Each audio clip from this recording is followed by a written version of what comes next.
The countdown of the Super Bowl era's most disappointing teams continues. When we last left you, we were looking at the 1996 Detroit Lions, who were occupying the 24th spot. We're going to be bringing you number 23 in just a moment, but before diving into that, we need to talk about C-Score. C-Score is a metric created by this channel in order to properly evaluate every single team of the Super Bowl era, beyond simply looking at its record. For a more thorough explanation about how all this works, be sure to check out the description of this video. Let's quickly run down our particular definition of disappointment to see how a team qualifies for this list. A season with a positive C-score is followed by a season with an elevated C-score that surpasses 15. The next season, that drops into the negative, with this serving as the disappointment. The larger the drop from season 2 to season 3, the higher that disappointment will rank. They've had a mostly troubled history in the NFL, but the Atlanta Falcons have enjoyed some periods of success. That was not the case for the 2013 team, landing them at number 23. Thank you for joining us today. Let's unfold some Falcon lore. The Falcons had turned into a winning team by 2011. They had never put up back-to-back winning seasons in their entire history, but now they had done so in 3. They made it 4 in a row here, going 10-6 against an above-average schedule, landing themselves a C-score of 8.436. It was, however, a step back from 2010, when they went 13-3, won the NFC South, and landed the NFC's number 1 seed. They wound up going one and done, but at least they can say they did so to the eventual Super Bowl champions. They only scored 12 fewer points in 2011, but they gave up 62 more. That defensive performance was showing signs of improvement though. Prior to their Week 8 bye, they allowed 23.3 points per game. That number dropped to 20.8 after the bye, which includes one game where they allowed 45. Of course, that game counts, but if we took it away, we're now looking at an average of 17.8. In general, offense gets more credit than defense, but Atlanta was tremendous on that side of the ball. With an improved defensive performance, even a standard offensive performance could do the trick once the playoffs came around.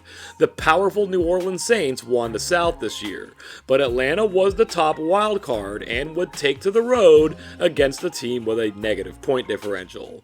Their defense wasn't as good in this one, giving up 24 points, but they still outscored the offense, landing a safety in a 24-2 loss. They could once again say they lost to the eventual Super Bowl champions, but the 2011 Giants aren't exactly topping anybody's best of all time list in that department. What do you do after 4 consecutive winning seasons? Well, you go for 5, and the Falcons did that with a flourish in 2012. In a near reboot of 2010, they went 13-3 with a plus 120 point differential that included contributions from both sides of the ball. Their C-score landed at 16.58. It's remarkable how similar these numbers are, especially with an entire season sitting between them. Same record, point differential off by only 6 points, points scored ranking off by 2, points allowed ranking the same, strength of schedule only off by 2, C-scores within less than half a point. And to top it all off, they were NFC South champions and claimed the number 1 seed in the playoffs again. It's worth mentioning how significant it is that Atlanta's points allowed ranking was higher than their points scored ranking. This was the first time that happened since 2006, the 3rd time since 2000, and only the 5th time since 1980. Since the days of the Grits Blitz, the Falcons have been an offensive team, but the only other time they ranked better than 5th in points allowed, they were in the Super Bowl. That defense was in fine form in their first playoff game against the Seahawks, and the offense followed suit. Atlanta led 27-7 entering the 4th quarter. where they promptly gave up 21 straight points to fall behind. They pulled it out in the end though, and would be hosting the NFC Championship game against the San Francisco 49ers. They took another big lead in this one too at 17-0 before falling behind 28-24. This time, thanks in part to 2 costly turnovers and wide receiver Harry Douglas tripping after making a catch and failing to pick up what would have certainly been a lot more yards, they failed to retake the lead and the season was over. As a side note, I've actually met Harry Douglas and was able to interact with him quite a bit. Did I bring this moment up to him? No, I didn't. As a 49er fan, did I want to bring it up? Yes, I did. For the second time in 3 seasons, Atlanta blew their home field advantage and failed to make it to the Super Bowl. They still had a great season and were on a 5-year run of winning records. Therefore, it would be left to 2013 to finally get the job done. There would not be a 6th consecutive season with a winning record, and decidedly so. Thanks to the Houston Texans, Atlanta didn't have the biggest drop-off in the league, but they still crashed out pretty hard at 4-12. The schedule was tougher, yes, but dropping to 20th in points scored and all the way down to 27th in points allowed is a recipe for disappointment. This, of course, is reflected in their C-score, taking its own dive down to negative 9.057. Atlanta entered the 2013 season tied at 7th for the shortest odds to win the Super Bowl. They were only one of 6 teams with an over-under win total at double digits. Notice the defending Super Bowl champion Ravens couldn't break the top 10. The expectations were certainly there, and with good reason, but they opened the season at 1-4 with all of those losses, and the one win, coming by a single possession. The 5th game was a costly one though.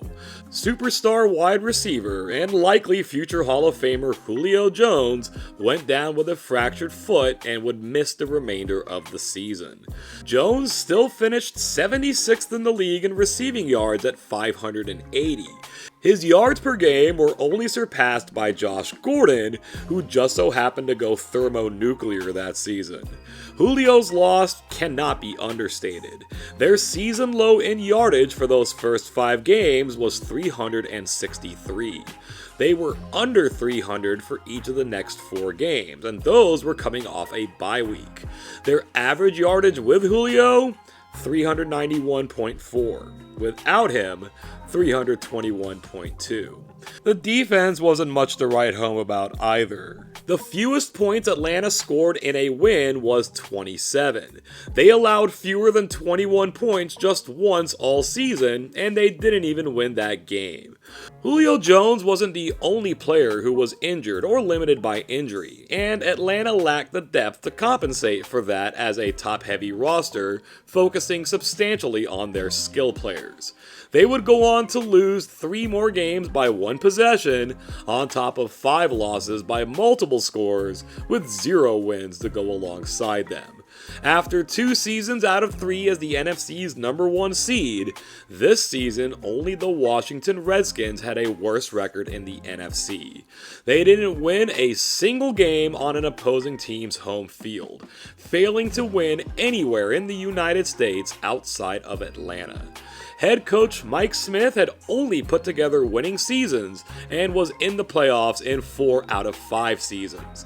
They only ever won that one game against the Seahawks, during which they still blew a 20-point lead. This being his first real blemish, he was kept on the job for 2014. But in an NFC South where only a 500 record was required to win it, they fell short of that as well, and he was let go. Maybe he never got his due because his name is something so generic as Mike Smith, but it's telling that he never landed another head coaching job again. 2013 was the kind of misery that Annie Wilkes could appreciate, with the entrails from that misery seeping into deep and dark disappointment. These Falcons become our third consecutive NFC team on the list, taking their place ahead of the 96 Lions with a C-score drop of 25.637 points. We will crisscross to the AFC when we return with our number 22 entry. Make sure to join us for that to find out who that team is gonna be. Thank you so much for getting this far into the video. We are now 1/3 of the way through the countdown as a whole. While you're here, make sure to like and share, subscribe to the channel, and ding that notification bell so that you don't miss out on everything we have to offer. Mike Smith would be replaced by Dan Quinn, and the Falcons eventually found themselves with back-to-back winning seasons once again that also included a Super Bowl appearance. Don't quite remember what happened in that one though.